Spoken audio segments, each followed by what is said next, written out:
I've been a pastor for 36 years, and I've constantly stood up for life and stood up for family amidst a culture that's increasingly hostile to both of those things. And if the Biden administration targeted Catholics, could I have been targeted by the Ray FBI as well? Well, I don't know, but I'm not going to target you. Pastor and North Carolina Congressman Mark Harris and FBI Director Kash Patel during a House Judiciary hearing where both agree Christians or Catholics should never be targeted because of their faith. This all comes as Senator Chuck Grassley revealed Biden's FBI targeted not just Christians, not just Catholics, but conservative organizations and the Republican Party. Congressman Harris joining us this morning with more on this. Welcome to you, sir, and thank you for joining us. Dan, thank you for having me. I'm glad to be with you. Grassley exposed that the FBI under Biden targeted 92 conservative organizations, including Charlie Kirk's Turning Point USA. What did you make of all this, and what steps can Congress take to make sure this does not happen again?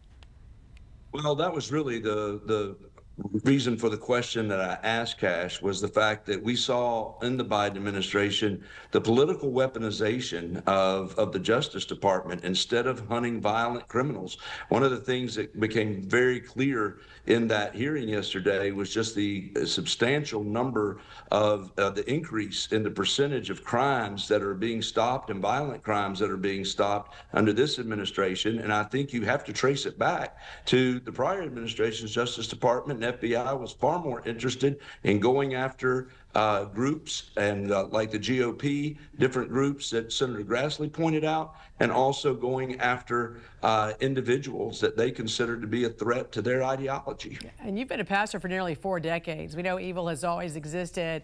Why do you think we're seeing more of this? I mean, why has the rhetoric escalated, it appears, in recent years? Well, it's amazing. It's just become more and more polarizing. And I'll be honest with you, I've been sharing throughout my district last week when we were back, as well as over the weekend, that the bottom line, Bible, this didn't surprise Jesus at all, because he said that there is a thief who has come to steal, kill, and destroy.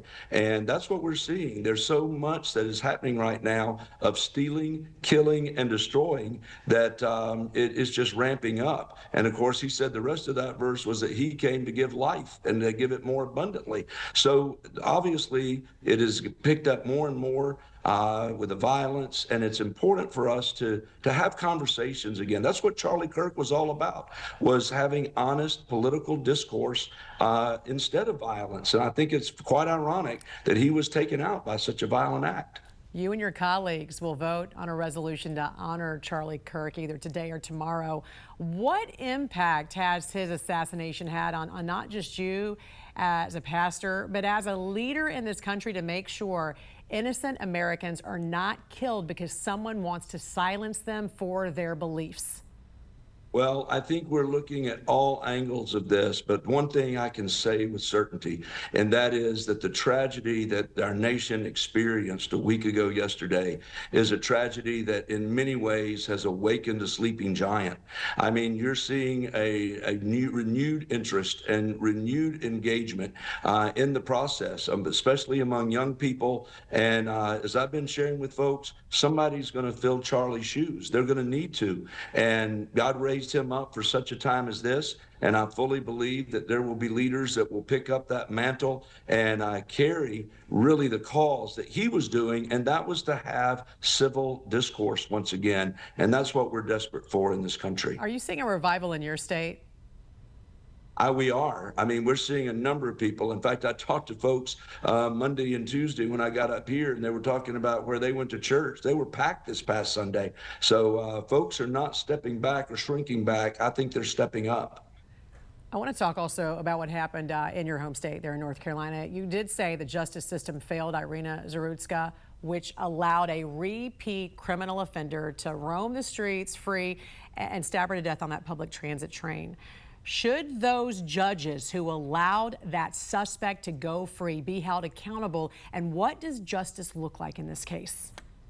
Well, I think there's no question that those that were involved in this case of putting this man back out on the street should be removed. I was a part of a letter with other colleagues here from North Carolina in the U.S. House that sent a letter demanding that the senior judge remove this magistrate that put this man back out on the street from that position. It's critical. I'm thankful there's a whole lot of conversation going on with leadership in the North Carolina General Assembly about laws that need to change, the training that needs to go into these magistrates. There was a failure on a number of levels. And yes, folks need to be held accountable in this. Because, correct me if I'm wrong, but aren't these magistrates unelected?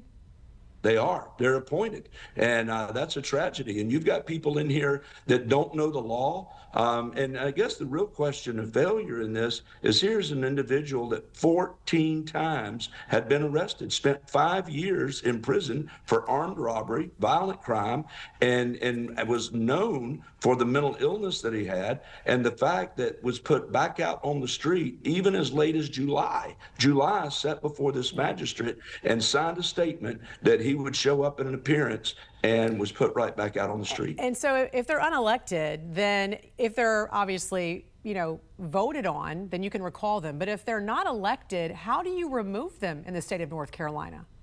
Well, right now we've reached out to the senior judge that ultimately there are recommendations that come from the clerks there, and then the judge has to act on making that appointment. So I'm assuming that the judge that appoints can also withdraw that appointment and removal in the same process.